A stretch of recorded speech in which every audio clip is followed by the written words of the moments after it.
Hello, everybody. It is 11 a.m. That means it's time for the STEAM train. Our morning STEAM train is geared towards kids in K to second grade, but if your kids are older or younger, they might be able to follow along and catch a few things. So feel free to tune in.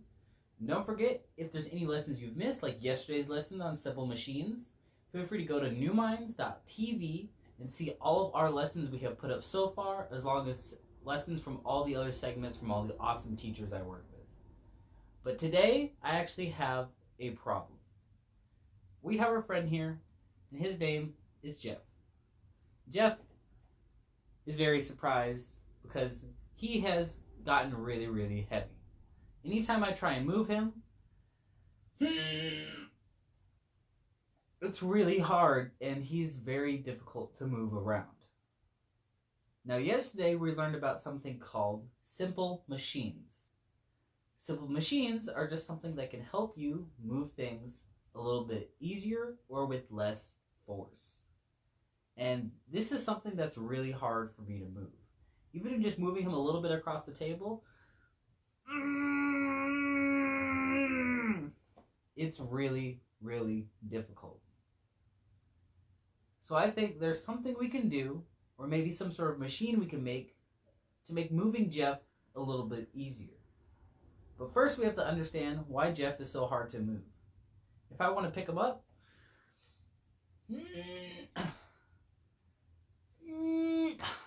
it's really, really difficult, and it takes a lot of energy for me to lift him against gravity. Because we know gravity is always pulling everything down. But it should be easier if I try and slide him across the ground, right?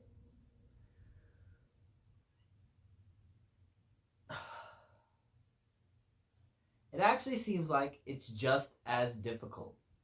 The reason why is that there's this force that we can't see called friction.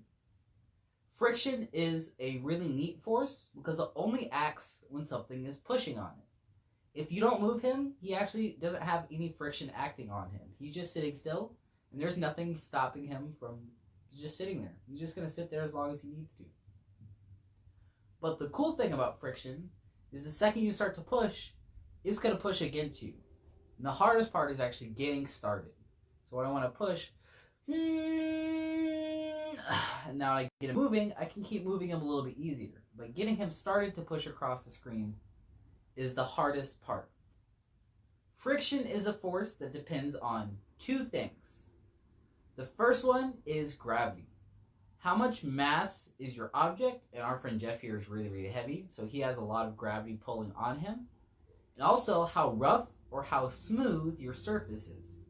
So my table is actually pretty rough. It looks pretty smooth, but my hand sticks to it. It's actually a really rough surface. So pushing him is going to be really, really difficult. Another thing that can affect friction is how big of an area is touching the ground. He only has a small square side touching the bottom. But if I have something like this really big book here, and I try to push it across the table, it's got a really big surface, and then I try and push it. Hi, Ron, how are you? And if I try and push it across the surface, it's going to have a lot of friction. Hi, Malcolm and Solomon. I hope you guys are doing well. So friction is going to pull on things that have a lot of mass, have a big area, and have a rough surface. So what machine could we use to make this a little bit simpler? And today's simple machine we're learning about is called the wheel and axle. You guys have all probably seen wheels before. They're on something as small as your Hot Wheels or something as big as a bicycle or a car. Wheels are something that's used in all sorts of different inventions. Maybe a cart that you push. My vacuum cleaner even has wheels on it to help me move it around. Sometimes chairs, desks even have wheels on them so you can move them around easier. The other thing is an axle. Every time you have two wheels, there's something that they are spinning on. A wheel only works well if there's something going right through the center. If you put something on the edge, it's actually going to be a lumpy wheel and it won't work as well. So for an example, I have some wheels and axles here. You can see there's a beam connecting the two wheels, and I have two really big circles that are going to act as my wheels. The cool thing is that these come in all sorts of different shapes and sizes. These wheels are very small. These ones are actually pretty big. I have another set that's a little bit smaller. And even something like my skateboard, which helps me get around easier, has small wheels. They're actually smaller than these Lego wheels. And this is something I can ride on. So wheels can be any shape or size and still be a super awesome machine. The cool thing is that they help you fight against this force called friction. Because friction only affects things that are touching the ground. If something is in the air, it actually doesn't have friction. If you ever smacked a ball out of the air, it's way easier than smacking it on the ground because there's nothing going against you. You can just touch it and it'll automatically change directions. There's a little bit of friction in the air called drag, but it's definitely not as strong as friction on the ground. The cool thing is that when a wheel turns, it's actually not using friction. Here's why. Friction only affects the parts touching the ground. When these wheels are sitting on the ground, it's not the whole wheel touching the ground, it's just a very little tip that's touching the ground. Hi Jacob, I hope you're doing well. But if only this little tip touches the ground, when it moves, that part's going to lift up, and then a new part's going to touch the ground, and a new part's going to touch the ground, and a new part's going to touch the ground. So let's one, we can move across the surface smoothly with very little friction. And two, it's almost like if you were walking on the ground and you shuffled your feet and you just went shuffle, shuffle, shuffle, shuffle, shuffle, shuffle, shuffle, that's going to be pretty hard. You're probably going to have some awful squeak noises and all sorts of different things because there's going to be a lot of friction. But if you walk and you pick up your feet, walk, walk, walk, walk, walk, all of a sudden there's going to be way less friction because you're no longer touching the ground. A wheel works the same way.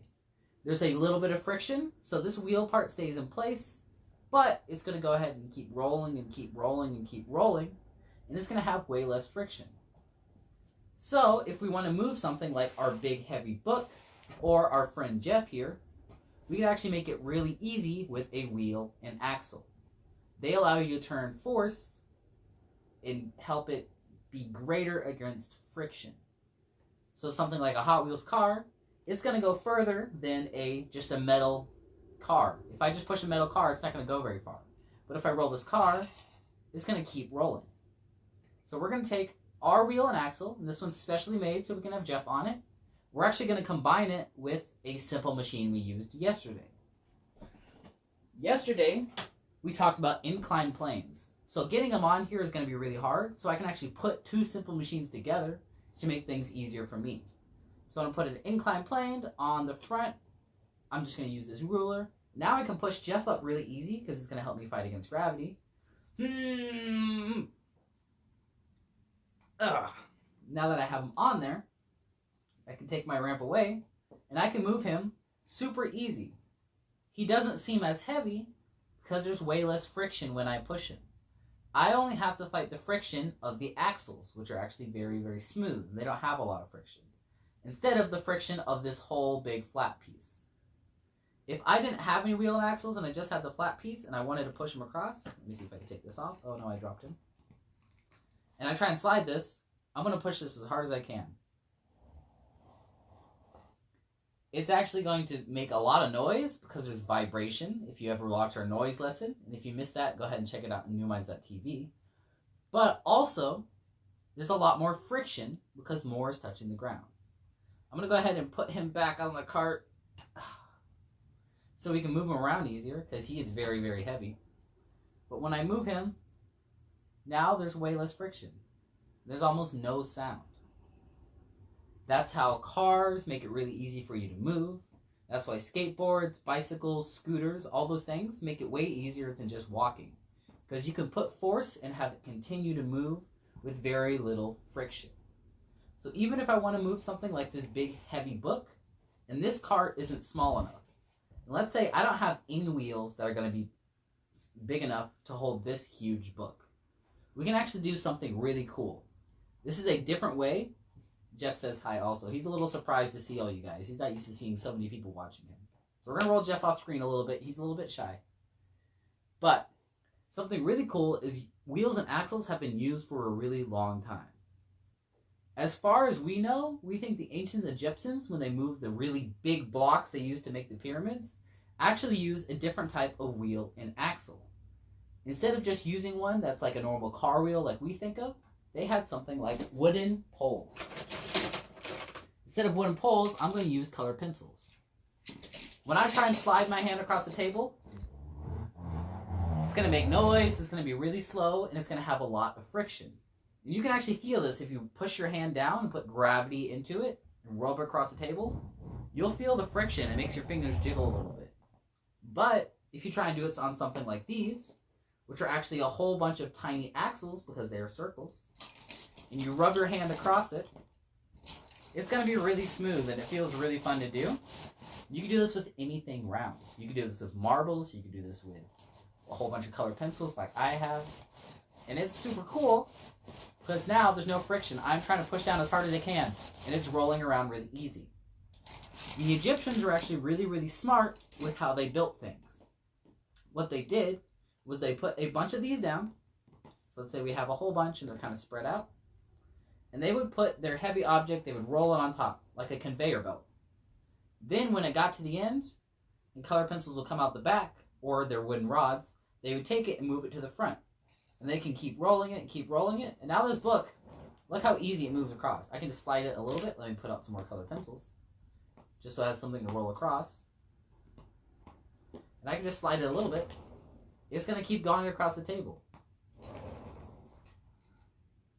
If you've ever been to the airport and you've seen the little things your baggages come out of and it's got like little rollers on it, this uses the same thing. It's a wheel and axle that lets you move against friction. Instead of it sliding down a slide and getting scratched up, it goes down rollers and it moves really smooth. I can just touch this book just a little bit.